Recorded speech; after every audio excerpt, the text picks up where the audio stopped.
gonna let nobody turn me round, turn me round, turn me round. Ain't gonna let nobody turn me round. I'm gonna keep on marching, keep on marching, marching on to freedom land. Ain't gonna let persecution turn me round, turn me round, turn me round. Ain't gonna let persecution turn me round. I'm gonna keep on marching, keep on marching, marching on to freedom land. Ain't gonna let segregation turn me round, turn me round, turn me round. Ain't gonna let segregation turn me round. I'm gonna keep on marching, keep on marching, marching on to freedom land. Ain't gonna let no hatred turn me round, turn me round, turn me round. Ain't gonna let no hatred turn me round. I'm gonna keep on marching, keep on marching, marching on to freedom land.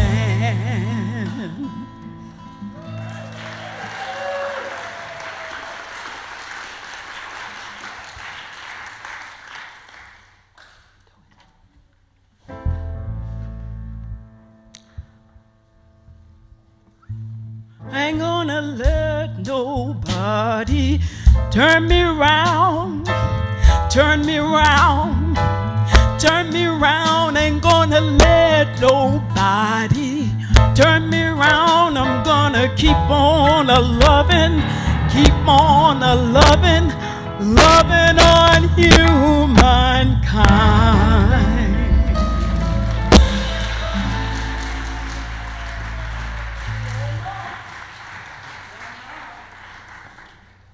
Good morning.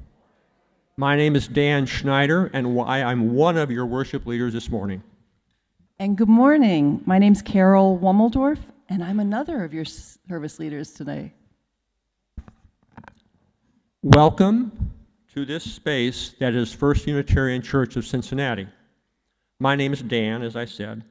We are glad to host our visitors, especially our visitors from St. John's UU. I use the terms, yes.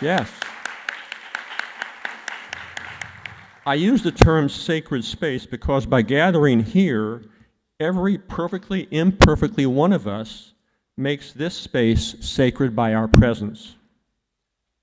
Our mission at First Unitarian Church is to, and you're welcome to read it with me if you want, it's in the bulletin, is to welcome all with love, to support learning and spiritual growth, to serve our wider community, and to work for justice, equity, and inclusion. So it matters not what age we are, what gendered or non-gendered identity we possess, what our ethnic background is, what economic status we have, or what our citizenship status is. We are all welcome here with an unconditional acceptance and an unconditional love.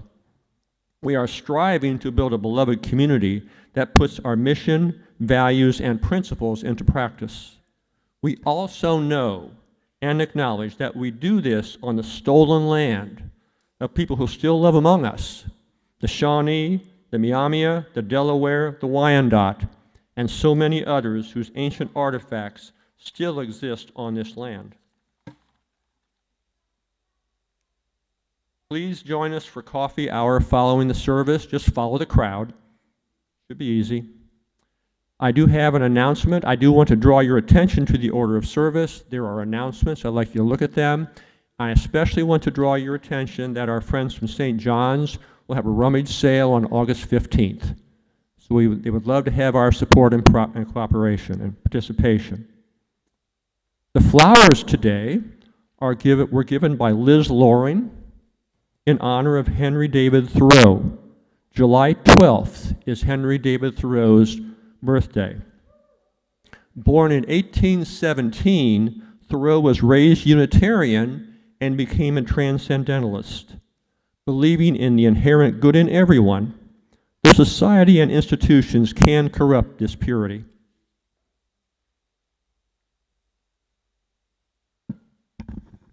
So today's service is brought to you by SWAG, First Unitarian Universalist, pretty newly formed organization, group, gang, team, to talk about and understand and build community in action. So SWAG stands for Spiritual Wholeness Through Community Action.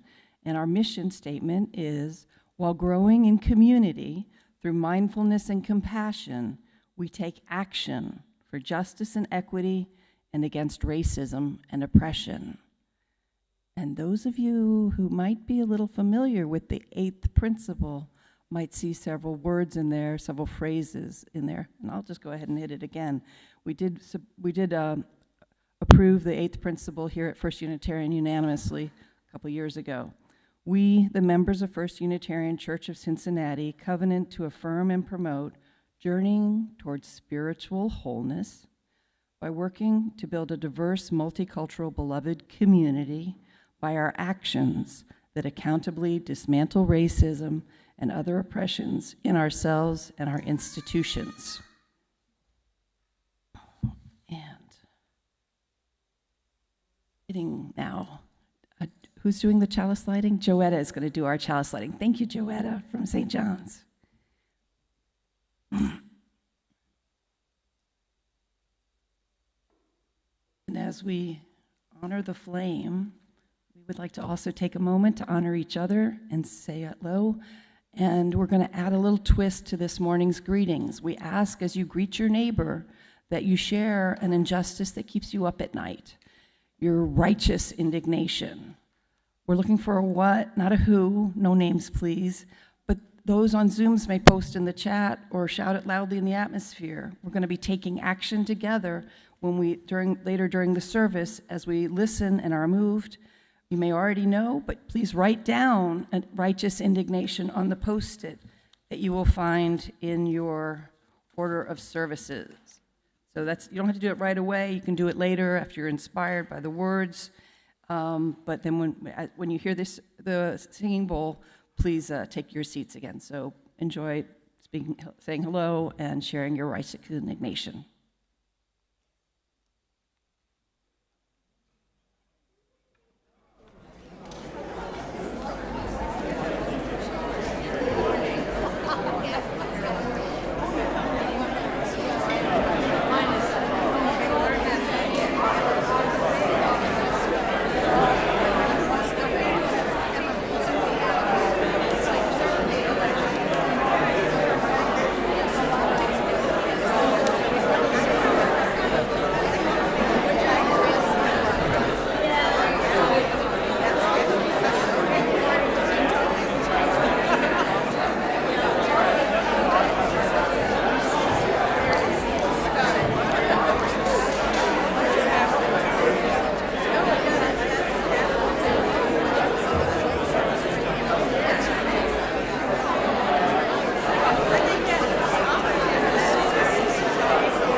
right.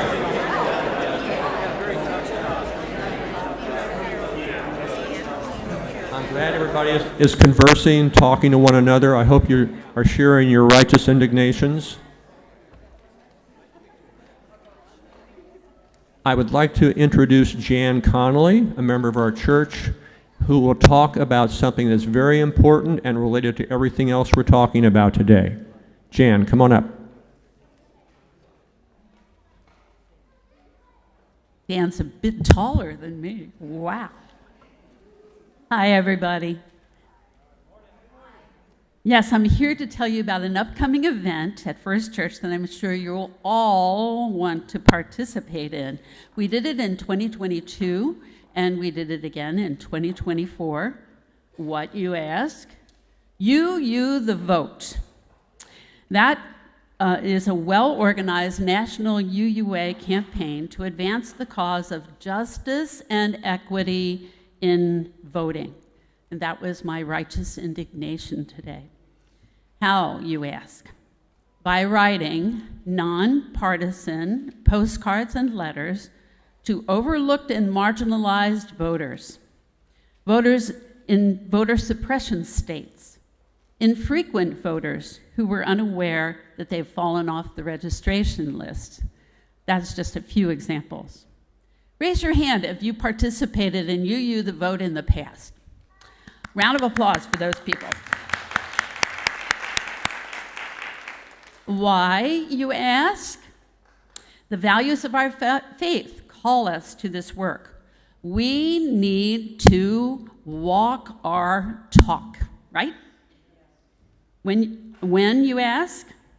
Well, packets of postcards and letter instructions can be picked up after the service on August the 30th here at our Welcome Back potluck and volunteer fair. And our campaign will run through October or when our materials run out. We've invested $2,000 in the materials for this campaign. Plan a letter or postcard writing party with your neighbors, your friends, and teens that need service hours for their school, and role model political involvement to your kids. Postcard-wise, not letter writing, I don't know those numbers, but I do know the postcard writing numbers. In 2024, we did 1,500 postcards here at First Church, and in 2022, we did 2,000. I think we can match that number. Would you agree? Yes. Okay, then I'm going to get a rousing cheer going here. When I say, can we do it? You say, yes, we can. Can we do it? Yes, we can. Can we do it? Yes, we can. Can we do it? Yes, we can. All right.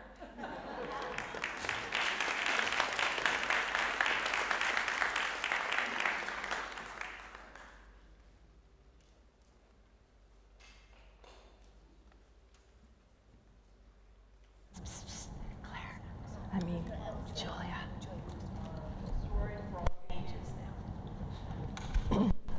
Oh, we coming, kids? Well, for those of you who don't know me, my name's Leave, and you girls here should all remember my name, but I bet none of you do. Hi, Esther. Do you remember my name?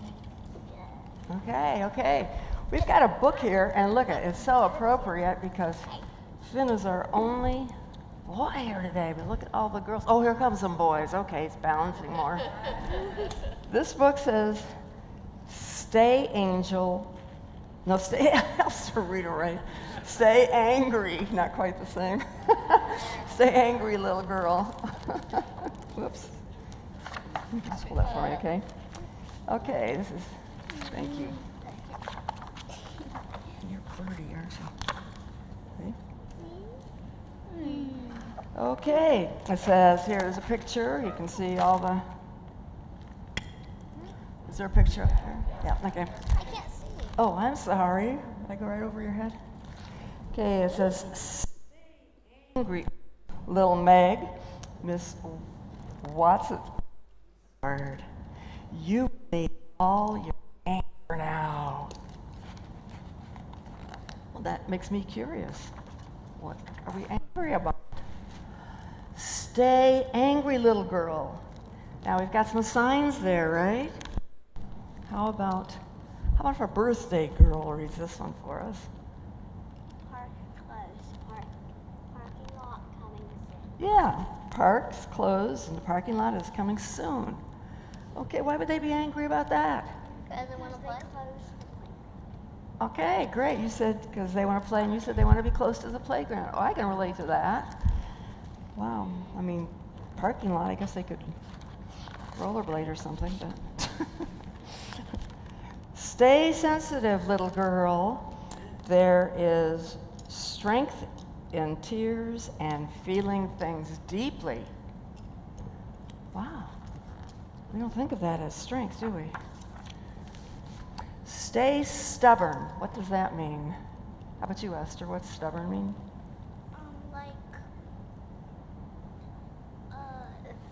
I didn't mean to put you on the spot. Yeah, strong, you know. And you sure don't want to give up your way. I said this, you know. Okay, and we don't think of that as being such a good thing either, do we? But hold tight to what you believe in. Defend what you love. That's a good way to think of stubborn. Okay, stay curious, little girl. Your questions will lead to big answers.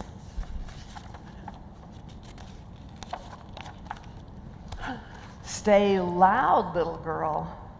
Oh my gosh, I wish my mother had known that.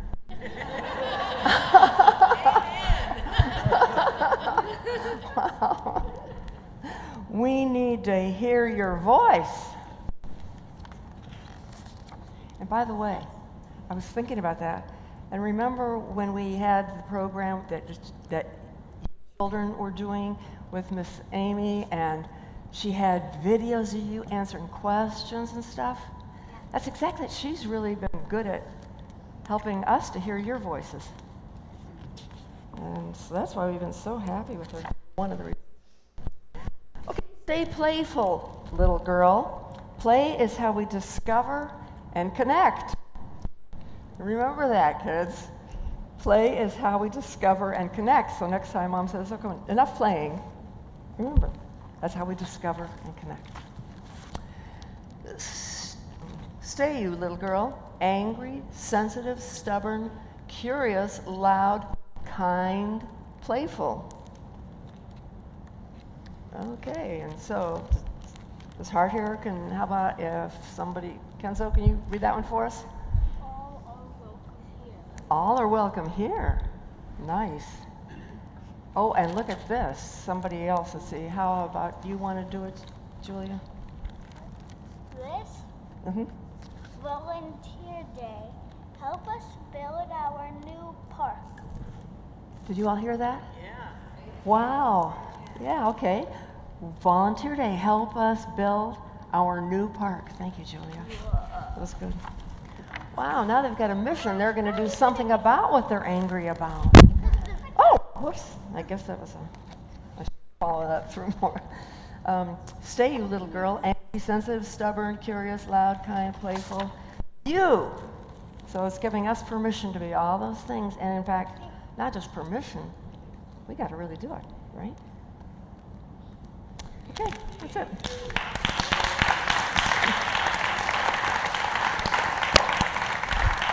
Thank you. Happy birthday, girl.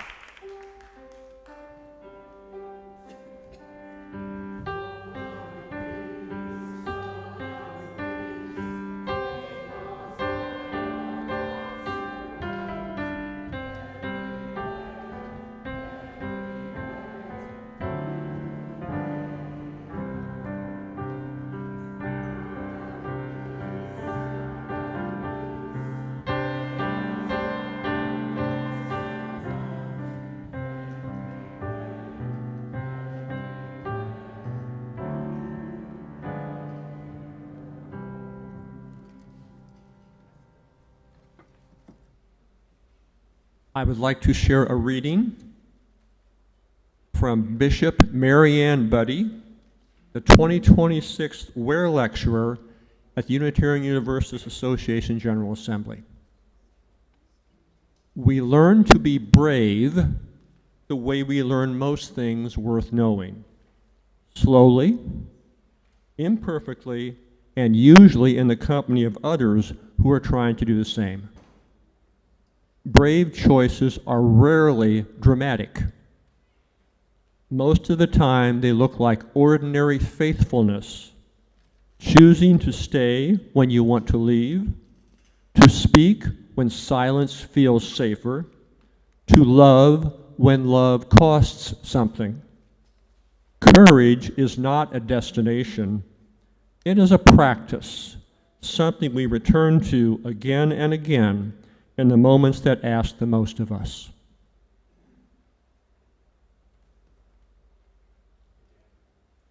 Our share the plate. What? Oh, I'm sorry. Thank you. Morning, church. Are you guys ready for the revolution?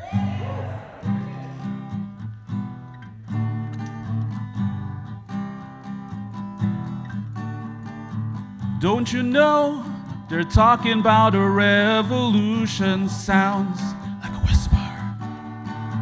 Don't you know they're talking about a revolution? Sounds like a whisper. While they're standing in welfare lines, crying on the doorsteps of those armies of salvation, wasting time in the unemployment lines, sitting around waiting for a promotion.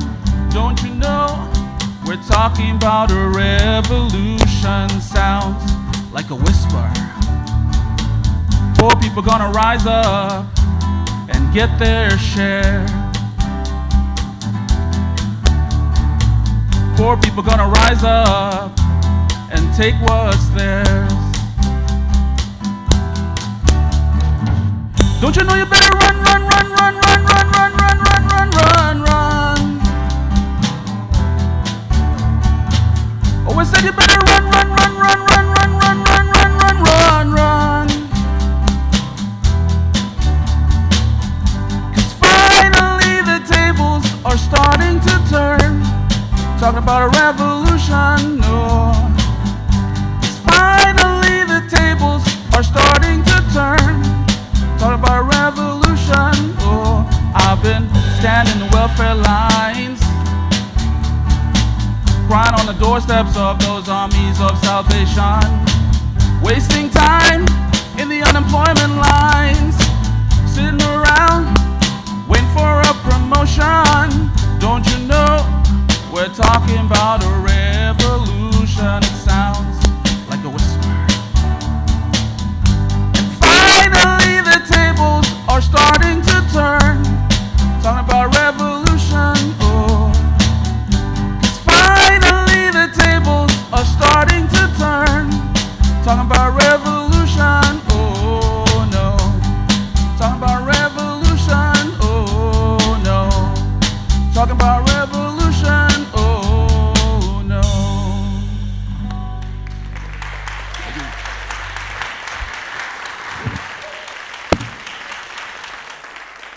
Thank you, Kara, and thank you to the house band. Welcome Liz Tacey from Heritage, filling in today. We really appreciate it. Everybody, thank you.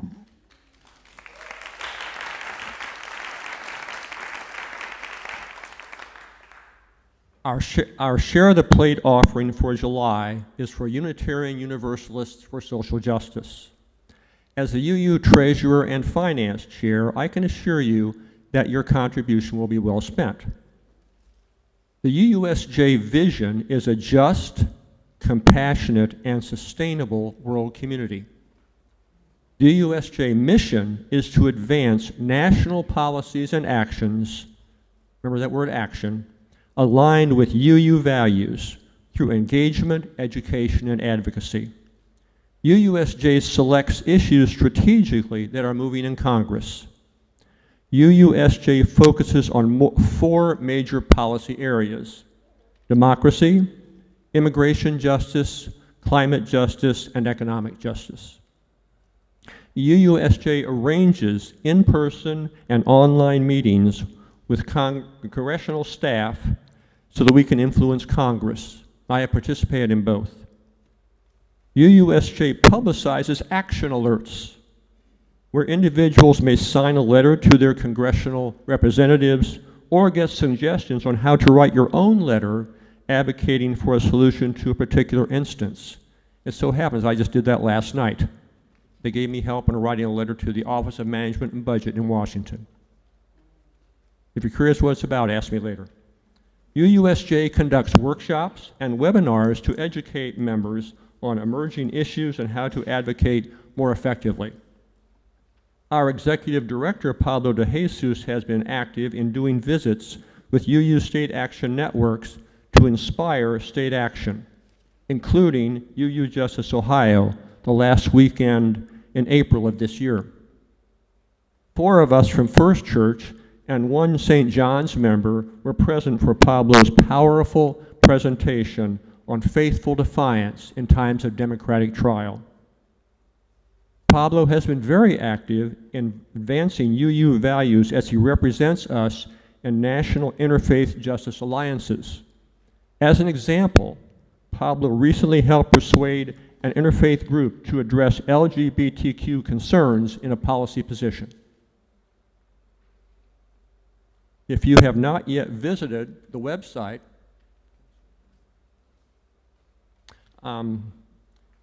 uusj.net or uusj.org, I encourage you to do so. When you become a member of UUSJ, on the first day of every month, you will receive the UUSJ e-news written by Pablo. The e-news includes action alerts, policy statements, and information on Zoom meetings and trainings. The question of which politicians or political parties are in power does not change our approach. We are in this for the long haul. We will continue to advocate for more equitable and just policies that will benefit all Americans. A nation that is more democratic, has just immigration policies, has a healthier climate, and reduces economic inequity is a better place for all Americans to live. In addition to individual memberships, UUSJ offers congregational partnerships. There are recommended giving levels for both. If we reach the same level of giving that we had last year for the UUSJ Share the Plate, we would meet the recommended level of giving for both First Church and St. John's to become congregational partners of UUSJ. The ushers will pass the plate. You may give cash or a check made out to First Unitarian Church with UUSJ on the memo line. If you have access to the First Church Breeze account, you can donate online. Following the service, you could place cash or your check in a giving envelope at the rear of the sanctuary, mark current month Share the Plate, seal the envelope, and place it in the slot in the box provided. You could also mail a check to First Unitarian Church, 536 Linton Street, Cincinnati, Ohio, 45219. Thank you for your support.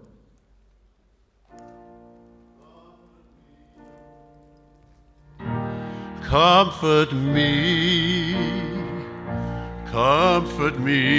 oh my soul. Comfort me,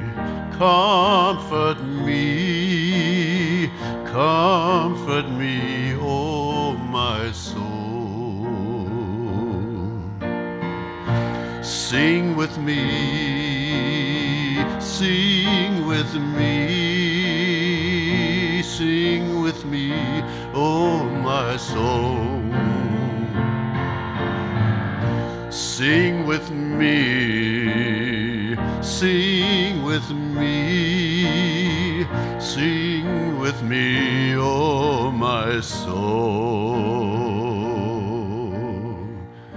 Comfort me, comfort me, comfort me, oh my soul. Comfort me, comfort me, comfort me, oh my soul.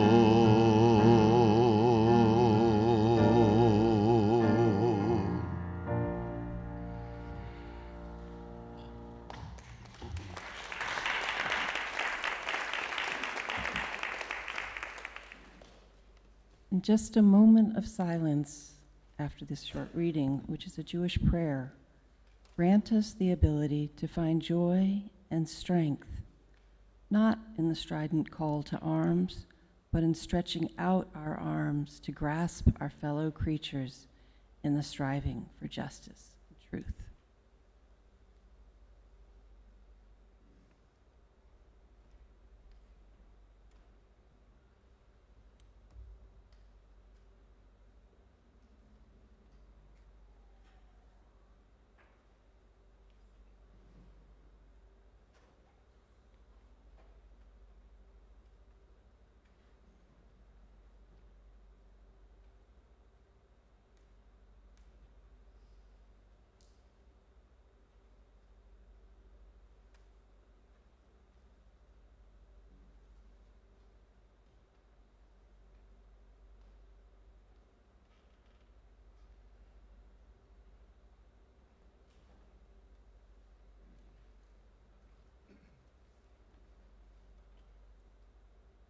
Now Mick Parker is going to talk about the first part of our swag message. See.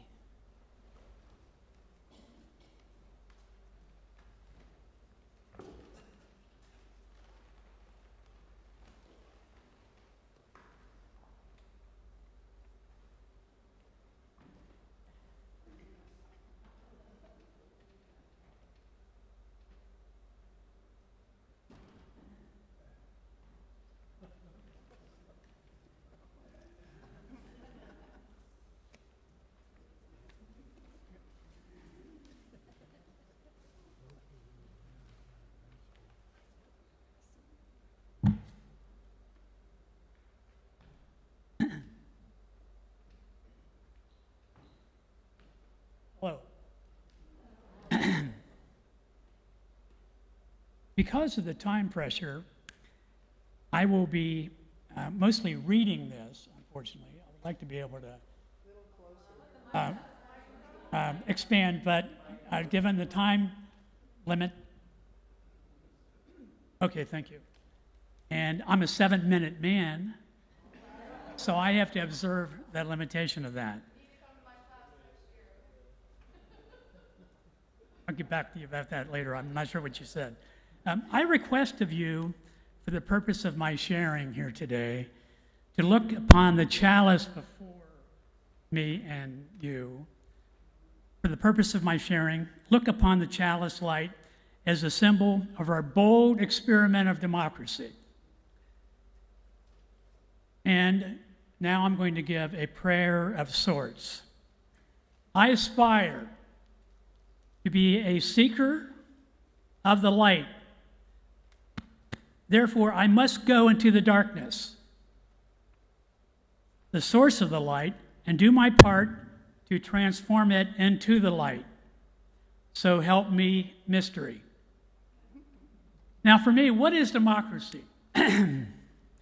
Our Constitution powerfully asserted that government is not they, the monarchs and the aristocrats, but we, the people. A feisty, principled public sphere is integral to democracy. Lincoln built on that by saying America was a great, bold experiment that would prove once and for all that the people can govern themselves. I quote him, "We propose to give all a chance, and we expected the weak to grow stronger, the ignorant wiser, and all better and happier together." We made the experiment, and the fruit is before us. And the experiment continues as we strive towards a more perfect union of equality before the law, the right to have a say in our government, and equal access to the resources, a government of, by, and for the people, the last best hope of mankind, as Lincoln so eloquently said in his Gettysburg Address. Now, Black Elk, the Oglalan Indian who fought at Little Bighorn and reportedly said, "This is a good day to die." The Indians in mass amongst themselves said, "It's a good day to die." And he also fought at Wounded Knee in 1890. Cut to the chase about democracy when he said the center is everywhere, since it all partakes equally in the oneness of existence. So animate and inanimate entities are equal in a unified, radically decentralized universe, which is the basis of radical inclusion and radical environmentalism. Democracy is an expression of this center is everywhere oneness, whose touchstone is equality. Let's foster equality at the deepest level by bridging the centers together. We grow our interdependent fires of democracy in a healing or a healthier state of nature in this way. Now, what is threatening our democracy? In our time of governing our democracy, what calls out to each and every one of us to do in our individual efforts? And then possibly join others of like mind. For me, the best way I could spend my governing time is to do my part in minimizing, if not stopping, the further implementation of Project 2025 and genocidal wars, restoring checks and balances and accountability by working for a fair and free election and by defending our atrophying institutions, immigrants and minorities, defending them, including the trans community. Our rights to protest, speak freely, and to assemble are being curtailed and surveilled. There are vindictive and punitive prosecutions of state enemies that are destroying our legal system. The people spearheading these policies are serious, and they look upon our time as momentous as 1776 and 1861. And they are seizing the moment. They have already implemented 50% of Project 2025. They are building big detention centers around the country, not just for the immigrants, but for people who disobey and who obey in advance, who do not obey in advance.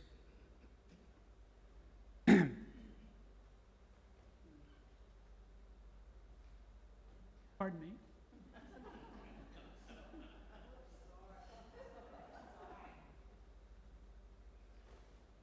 All the way. I'm not going to do a full Monty here. What can we do about it? As a citizen, I need to have my citizenship further fleshed out. I am an emerging amateur of democracy because I'm growing in my love of it, as in I don't know what I have until I start to lose it.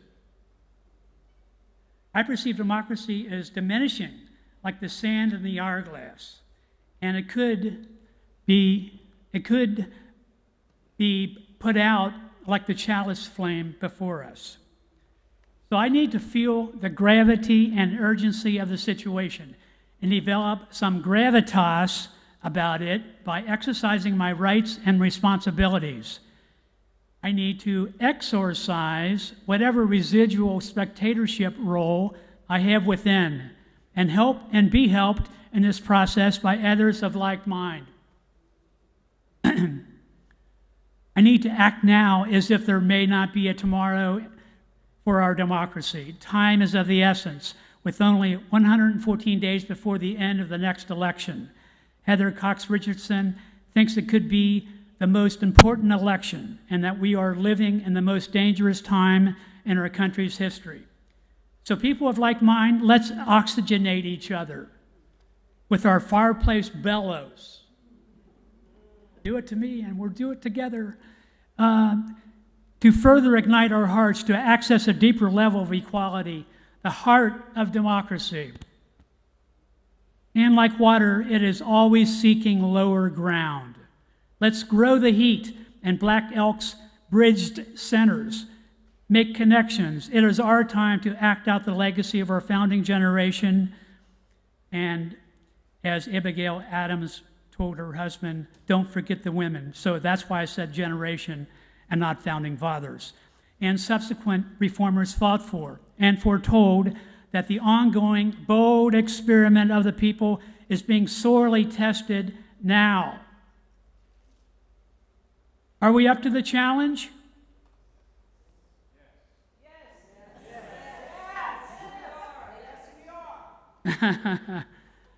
Let's set our hearts on fire.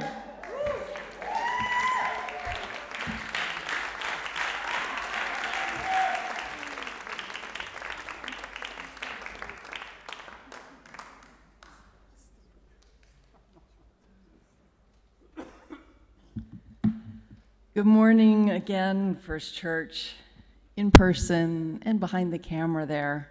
Thank you for inviting us here to speak about spiritual wholeness through community action. I want to tell you how capable as a community we are of changing a deep injustice in our city, of speaking truth to power right here in Cincinnati. Street gun homicides, community violence is a deep, chronic, intersectional, racial, economic, ability, age, injustice that has persisted, killed and maimed men, women, and children, mostly poor and black, almost daily in numerous Cincinnati neighborhoods, and profoundly here in Avondale. But let's back up a minute. The lesson that has most moved my heart and my feet toward racial justice has been a potent combination of relationships and education. One without the other didn't do it. I needed both. I suspect we all do. And in my years working in racial justice, I have seen too many white people paralyzed by fear. Fear of making mistakes, fear of being called racist. Yet we were all formed living in a society that has valued white people and white ways of being over all else. Let's burst the white bubble. Let's step in, let's step up, let's show up, let's make mistakes and keep on trying. Let's not let the fear hold us back. Let's practice the courage to step through the fear. And remember Audre Lorde's wisdom. When I dare to be powerful, to use my strength in the service of my vision, then it becomes less and less important whether I am afraid. So don't be afraid, or be afraid and care more about the injustice. And clean up your messes when you can. Don't stop fighting injustice, making good trouble wherever you find it. Know that sometimes you don't know, and it's okay to ask and try again. Remember, this is and has been a long, long, hard fight, generations. And as you step up, bring some folks along. It's not judgment, it's caring, inclusion, building toward belonging. But let's circle back. Relationships, education, and gun violence. Cincinnati has a problem, several deep, painful problems. Only a few of the disparities include profound childhood poverty, a 25-year life expectancy difference between two neighborhoods, a few zip codes apart, and gun violence. As the UU Service Committee practices, let us strive to build relationships and partner with communities and challenge systemic oppression in those partnerships. Let us be rooted in solidarity and committed to deep and lasting change. But for generations, too much of Cincinnati's law enforcement has broken the trust of those near the bottom of society's ladder. This issue is intersectional. We're talking about race. Roughly 70% of homicide victims in Cincinnati are black men. Similar numbers represent the shooters. Class and income, little education, frequently not graduates of high school, and lacking resources other than criminal. And then ability. Sometimes these folks have left high school in part because of untreated, unrecognized, invisible disabilities, from PTSD to ADHD, mental health issues, survivors of neglect, abuse, and/or violence, the ACEs. They align with what we'd call neurodivergent. But growing up with broken trust of family, society, and law enforcement, and entrenched trauma from abuse, neglect, and chronic lack of safety, a very small but a very potent slice of Black, mostly men, who live without trusted and trustworthy adults, live at a survivalist level of violence and extreme societal alienation. Law enforcement may do as much harm as good when roughly 40% of homicides go unsolved, and incarceration warps the survivors, and who are often fathers, now forced to be absent. If you've heard the phrase, those closest to the problem are closest to the solution, if you believe in the transformative power of love, you may not be surprised that older, wiser Black men with lived experience of surviving violence and sometimes prison, these mentors, life coaches, credible messengers, have been able to penetrate the toughest and roughest and build trust and healing. When they are supported, trained, and funded, they can reach out persistently, patiently, full of tough compassion and understanding to those shot and shooting individuals who don't even know that they need their support.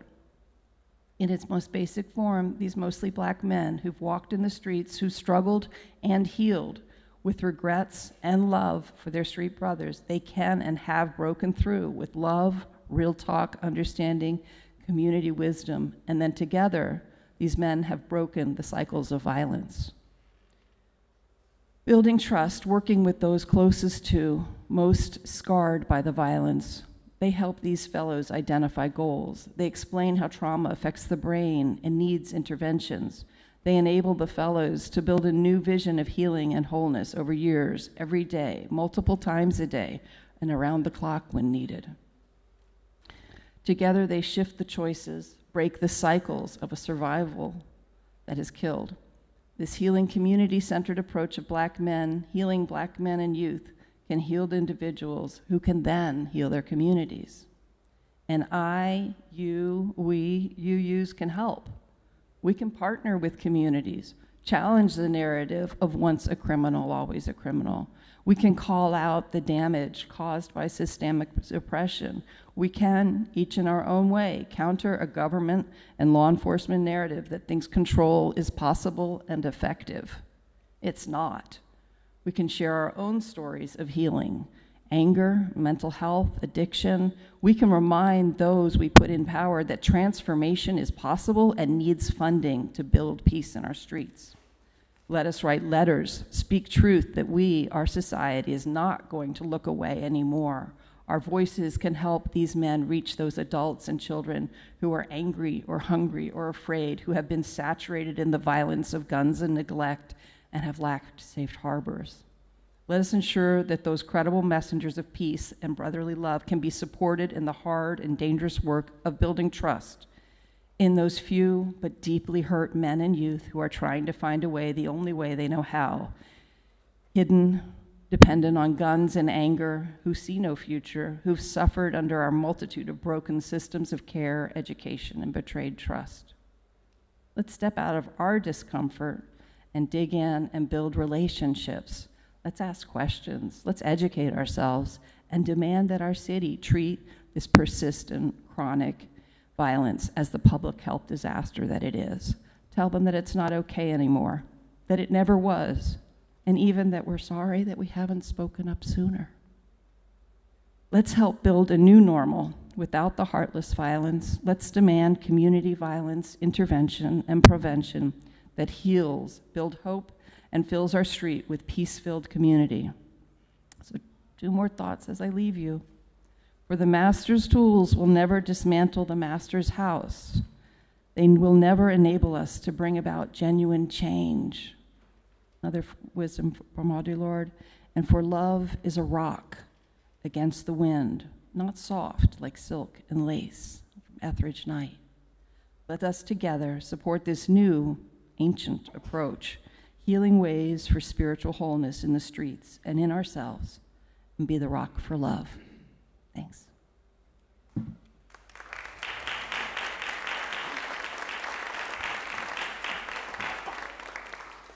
Before I talk about immigration, I just want to remind you of a couple of things before we have the final music and extinguish the chalice. First of all, for those of you who are members of First Unitarian Church especially, 2 weeks from today we have our next SWAG meeting right here in the sanctuary. And we'd love to have people come just to learn about it and get involved. That's the first thing. And I'll think of the other thing when I'm done. Oh, okay. When most of my ancestors came to Ohio from Germany in the 19th century, there were no federal restrictions on immigration. Compared to today, entering the United States was relatively easy. Today, things are much different. Federal immigration restrictions began in 1882, and the first restrictions were directed against people who came to this country from China. They, like many, were brought here to work. In the 20th century, Congress created immigration laws that favored immigrants from Northern and Western Europe and discriminated against immigrants from Southern and Eastern Europe and most other places. During World War II, our national government removed Japanese Americans from their homes and forced them into desolate camps. The government restricted the entry of Jews who were trying to escape Nazi Germany. While many of us like to say we're a nation of immigrants and their descendants, that statement makes invisible two groups: the millions of people indigenous to this land and those brought here as enslaved people and their descendants. Today, the image that comes to mind for most Americans that is reinforced by the media and framed as the immigrant problem is that of brown and black people from Mexico and other Latin American nations, the Caribbean, and Africa. My wife Janet and I taught English to adult immigrants for 10 years in Cincinnati, many of them undocumented immigrants from Mexico and Guatemala. We developed friendships that in one case became a relationship that we consider to be family. We learned to appreciate the wonderful people who take great risks to leave a familiar place for a new start. Immigrants are brave people, even in the face of adversity, often heroic in the face of mortal threat and resilient in response to devastating change. They live in hope. These are qualities that we embrace as Americans. The United States is a place where immigrants want to work and take care of their families, but they are often looked down on and viewed as a threat. Many of them left dangerous situations in their country of origin. One young man I met lived in slavery as a teenager in Mexico. A young man from Guatemala said his parents told him to escape before he was killed by gangs. Religious traditions tell us that we must welcome strangers from other lands. The book of Leviticus in the Jewish Torah or Christian Old Testament says, "The foreigner residing among you must be treated as your native born. Love them as yourself, for you were foreigners in Egypt." Similar statements are made by all world religions. A humanist perspective would emphasize the common humanity of all people on earth. Scientists tell us that we all come from a common ancestor, mitochondrial Eve, who lived between 100,000 and 200,000 years ago in Africa. They tell us, too, that race is a social construct. In a biological sense, our perceived racial indifferences are insignificant. I believe that many Americans' resistance to immigration comes from fear of people who seem racially and ethnically different from what has become the traditional or stereotypic white American.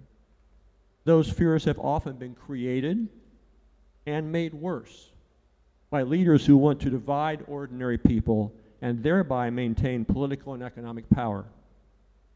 The raids by masked government agents and the horrible detention centers housing innocent people are building on a long history of anti-immigrant bias. I believe there are two primary ways to convince more Americans that immigrants, especially asylum seekers, should be welcomed. First, we need to tell the stories and support the immigrants in telling their stories that will show the common humanity of all of us. Secondly, we need to speak the truth that many objective studies have shown. Immigrants to the United States, both documented and undocumented, make us a more prosperous nation, and they have lower crime rates than American citizens. They add to our diversity, which makes the United States a more interesting and enjoyable place to live. We must keep fighting the injustices, including the raids by masked government agents and the detention centers that house people who have not committed crimes. Yes, we need to remember that crossing the border without documentation is not a crime. It is a civil offense. That's correct. It is a civil offense. There are local organizations that we can support, particularly the Immigrant Dignity Coalition. I am pleased to report that St. John's UU is a member of the coalition, and those of us at First Unitarian Church can also get involved. The Immigrant Dignity Coalition's purpose is to inform, connect, and mobilize the Southwest Ohio and Northern Kentucky community to defend and protect the dignity of the immigrant and refugee community by acting in partnership with one another. The coalition meets monthly on the fourth Wednesday at 6:30 p.m. at Mount Auburn Presbyterian Church and online. In summary, let me say, I believe in hope and work, hard work, just as immigrants do. That is how I honor the recent immigrants from whom I have learned so much. We need to be true to our values and continue building momentum for justice for immigrants. And the final,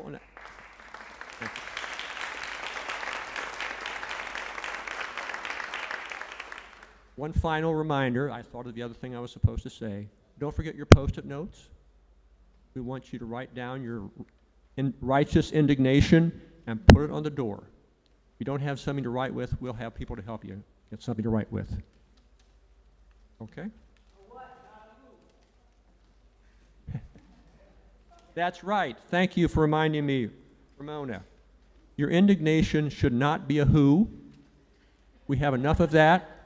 It should be a what. That's what we've been talking about up here. Carol and Mick and I, we've been talking about the what's, the things that are concerning us, not the who, because we are all human beings. So let's focus on the what. Thank you, Ramona, for reminding me. I'll extinguish the chalice.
This is not yesterday. It is not. Moment by moment, that's all we have. Yeah. Yes. Deep in my heart, sure enough, do believe we shall overcome someday. I love this. We'll walk hand in hand. We'll walk hand in hand. We'll walk hand in hand someday. Oh, deep in my heart, I do believe we shall overcome someday. We shall live in peace. We shall live in peace. We shall live in peace someday. Oh, deep in my heart, I do believe we shall live in peace someday. Yes. Belief is not evidence, y'all. Belief is not evidence. Yeah, be you, be you in you. And we can get this done. Thank you.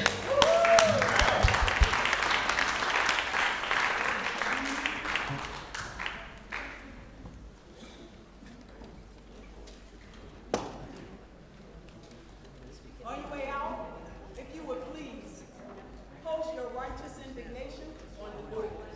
We appreciate y'all. Yeah. Now one word, breathe.